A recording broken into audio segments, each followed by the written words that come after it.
दोस्तों SSC GD के सभी पोस्टों में से सबसे ज़्यादा सैलरी किसका होता है और कम किसका होता है, आज इस पे बात करेंगे पूरा डिटेल से। आप सभी को पता चल जाएगा। इसके बाद आपको कुछ डाउट हो तो कमेंट्स भी आप कर सकते हैं। तो चलिए, सबसे पहले तो आप सभी को पता होगा कि इसमें पोस्ट हैं कितने। जितने भी लड़के हैं सभी को पता होगा। जैसे इसमें जो पोस्ट है वो है आपका बीएसएफ हो गया, सीआरपीएफ हो गया, उसके बाद सीआईएसएफ हो गया, एसएसबी हो गया, असम राइफल हो गया।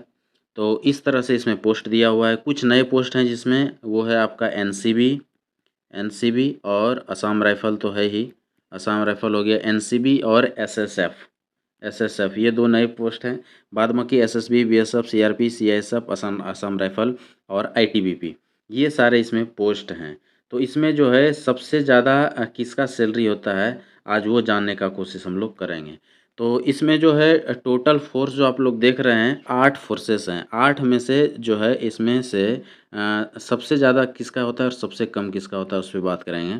तो इसमें 8वें नंबर पे यदि आप किसी को रख सकते हैं, यानी सबसे लास्ट में किसी को रख सकते हैं, तो वो है आपका सीआईएसएफ, जो कि अभी आप देख रहे हैं। क्योंकि इनका ड्यूटी जो होता है वो लगभग 90% से ज़्यादा ड्यूटी इनका नॉर्मल एरिया में होता है, जो कि आप बोल सकते हैं कि आपका होता है रेलवे स्टेशन या कोई औद्योगिक क्षेत्र जैसे बड़ा बड़ा इंडस्ट्रीज़, और या फिर जो है आपको मेट्रो स्टेशन, एयरपोर्ट। तो ये सभी जो है एक नॉर्मल एरिया में आता है, जो कि मतलब सेफ़ एरिया होता है। तो सेफ़ एरिया के चलते इनको कोई एक्स्ट्रा अलाउंसेस यहाँ पे नहीं मिलता है। और इनको जो बेसिक पे होता है, यानी कि जो बेसिक सैलरी होता है टोटल इंक्लूडिंग, वही मिलता है। तो यहाँ पे मैं अप्रॉक्स जो आपको बेसिक सैलरी पूरा डिटेल तो नहीं बताऊँगा, लेकिन मैं बता दूँ आपका जो शुरुआत होगा बेसिक सैलरी वो हो जाएगा आपका 21,700 से। इसमें प्लस हो जाएगा आपका डीए, उसके बाद प्लस होता है आरएमए और प्लस होता है टीपीटी। तो इस तरह करके जुड़ता है, यानी कि ये टोटल यदि आप जोड़ दीजिएगा, जो कि सभी को मिलने वाला है। इसके बाद एक्स्ट्रा अलाउंसेस बहुत को मिलता है, तो ये सभी को मिलेगा। तो ये आपका अप्रॉक्स जो आपका ग्रॉस सैलरी आएगा वो आपका लगभग 38,000 होने वाला है। इसमें से आपका कुछ सीपीएफ अमाउंट कट के आपको मिलेगा, यानी कि लगभग यदि आप 4,000 और इससे काट दीजिए तो वो आपको मिलने वाला है, यानी कि 33 से 4 के बीच में इन हैंड सैलरी आपको शुरुआत में मिलेगा। ये हो गया आपका सीआईएसएफ का, जो कि 8वें नंबर पे रखते हैं। उसके बाद चलते हैं हम लोग 7वें नंबर पे।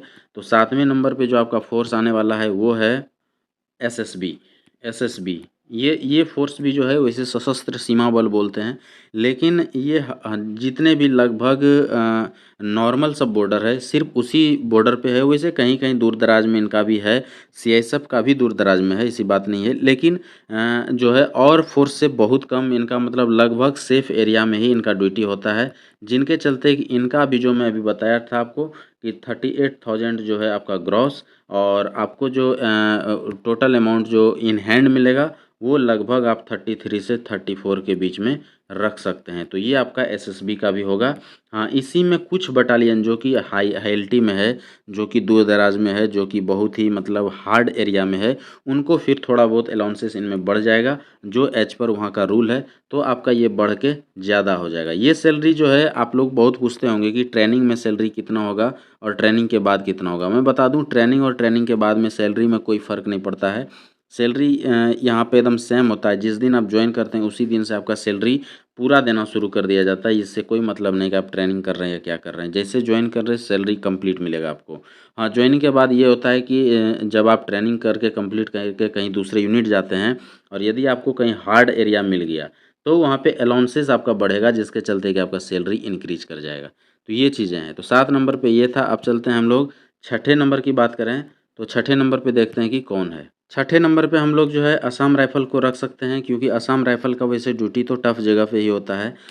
और इनको थोड़ा बहुत फैसिलिटी जो है आर्मी वाला भी मिल जाता है, क्योंकि ये आर्मी के अंडर ही रहते हैं। पैरामिलिट्री फोर्सेस हैं, लेकिन ये वर्क जो है आर्मी के अंडर करता है, यानी कि इनका कमांड जो है आर्मी से होता है। इसलिए इनका जो है सैलरी उन दोनों से कहीं न कहीं थोड़ा-सा ज़्यादा होता है, जिसके चलते कि इनको छठे नंबर पे रखते हैं और इनका सैलरी उन दोनों से थोड़ा-सा ज़्यादा होता है। अब चलते हैं हम लोग 5वें नंबर पे।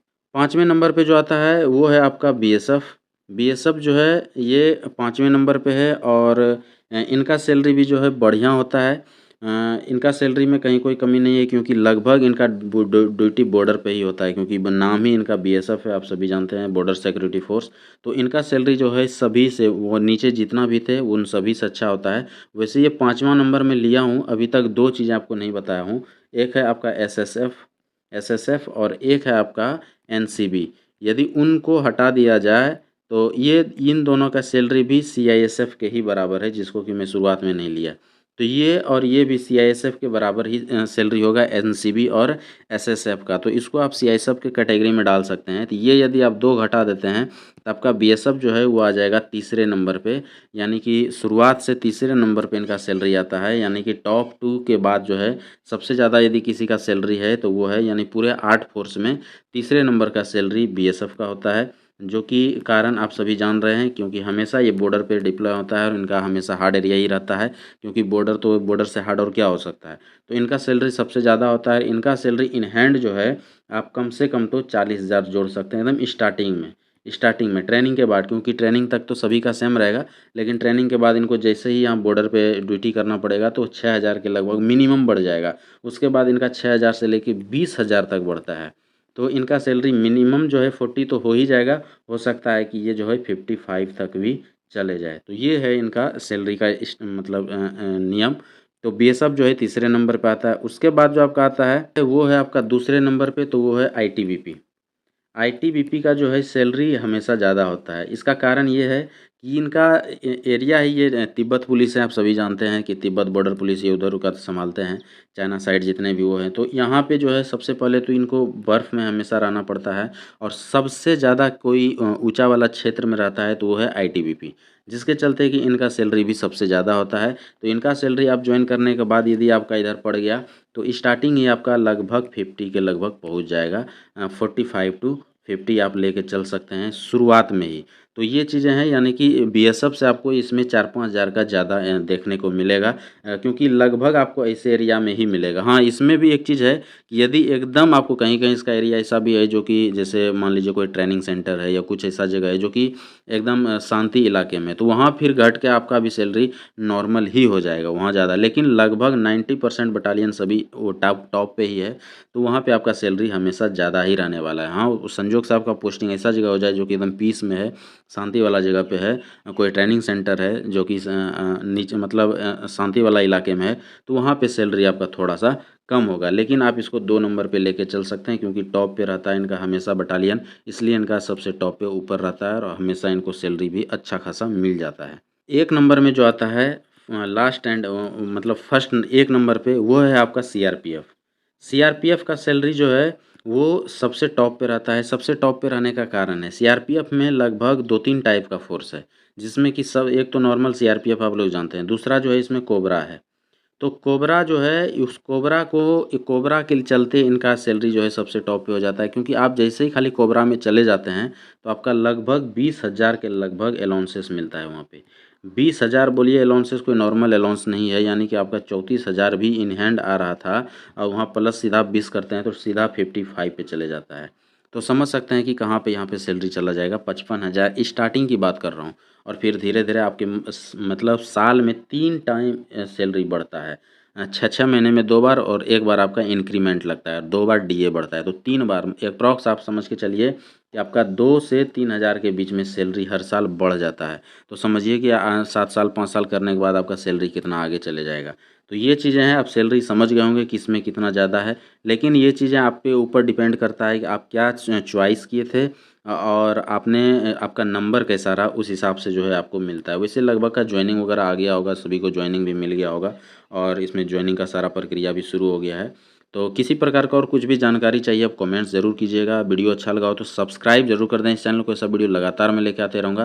प्लस आपको भर्ती होने के बाद भी बहुत कुछ फ़ायदा होता है, जैसे डेपुटेशन, एनएसजी में कैसे जाते हैं, एसपीजी में कैसे जाते हैं, और भी अलग अलग बहुत जगह पे जाने का आपको मौका मिलता है, उस समय कैसे जाते हैं, क्या रूल होता है, सारा चीज़ आप जान सकते हैं इस चैनल पे।